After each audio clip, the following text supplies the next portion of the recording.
Bonjour ou bonsoir, selon l'heure à laquelle vous nous regardez. Je suis chroniqueuse audio et animatrice de podcast à l'ODJ Média. Et aujourd'hui, je vous lis fidèlement une chronique signée Mustapha Sehimi Tourisme. Côte, jardin et cours.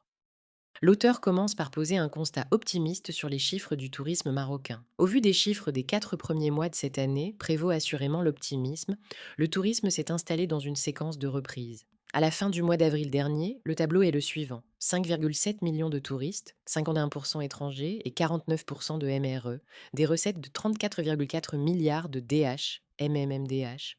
Le prolongement et même l'amélioration de la tendance relevée en 2024, 17,4 millions d'arrivées, plus 26%, 112 MMMDH de recettes et 28,7 millions de nuitées, plus 12%. Désormais, le royaume est depuis l'année dernière la première destination touristique dans le continent, devant l'Égypte, 16 millions, la Tunisie, 10, et l'Afrique du Sud, 9.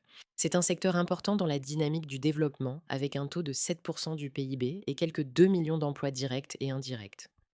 Il faut y voir les résultats de la feuille de route 2023-2026.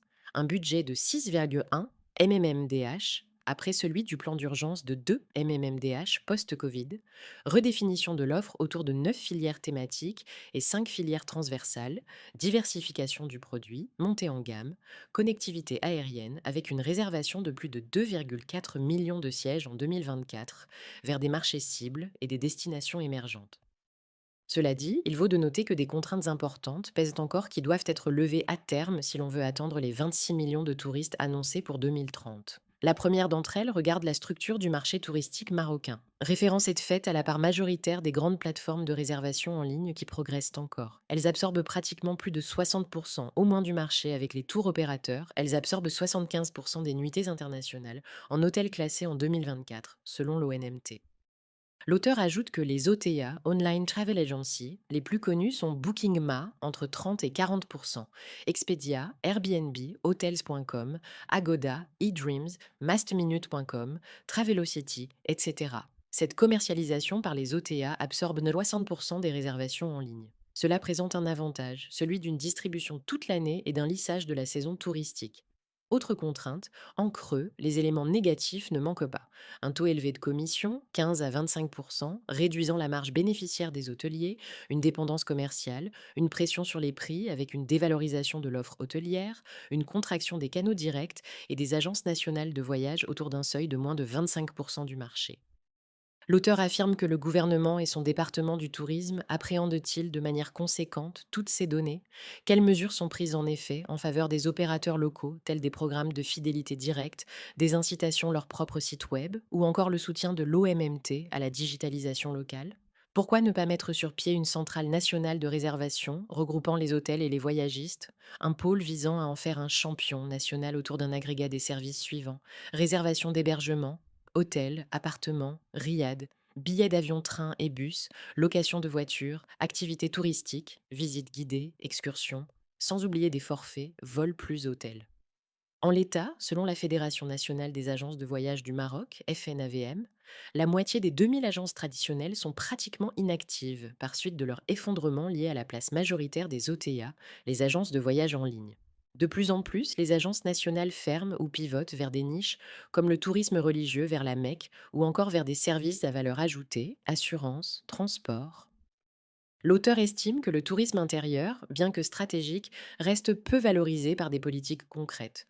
Autre grand dossier, le tourisme intérieur. Faut-il rappeler à cet égard que depuis des années, les gouvernements successifs n'ont pas réussi à trouver la bonne formule. Après avoir été considéré longtemps comme un secteur secondaire, ce n'est qu'à partir de 2010 qu'il a été reconnu comme levier stratégique dans le cadre de la Vision 2020.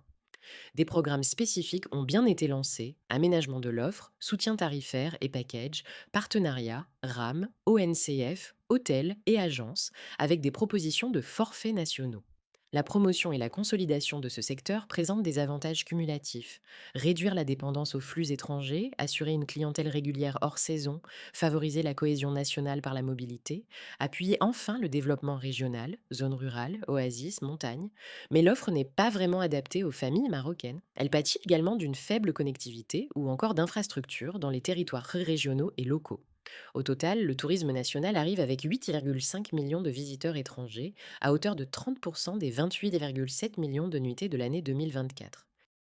La demande est forte, mais c'est l'offre qui reste hautement insuffisante. Elle est toujours déséquilibrée, surtout en été, pénalisant les nationaux par suite de la flambée des prix de services en été.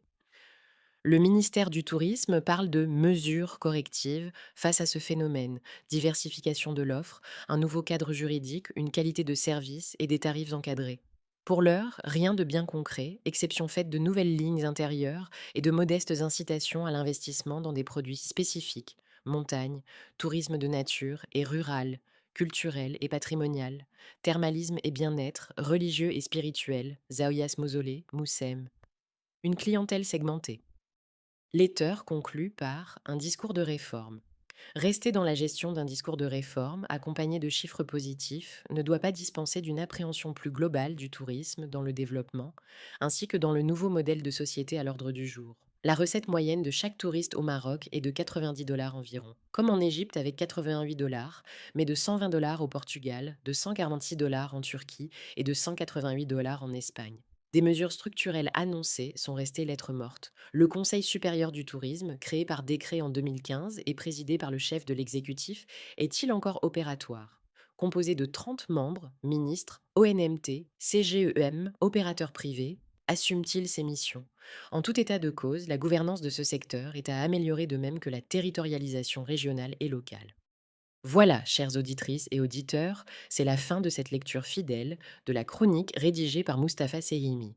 Un texte riche, lucide et profondément ancré dans les réalités du tourisme marocain, avec ses réussites notables, ses failles persistantes et ses espoirs en devenir. Merci de nous avoir écoutés jusqu'au bout. Si cette chronique vous a éclairé ou fait réfléchir, n'hésitez pas à la partager, à en parler autour de vous et à vous abonner pour ne rien manquer des prochaines lectures. On se retrouve très bientôt pour une nouvelle chronique, toujours avec la même exigence, celle de vous transmettre le fond, sans jamais trahir la forme. À très vite sur l'ODJ Média.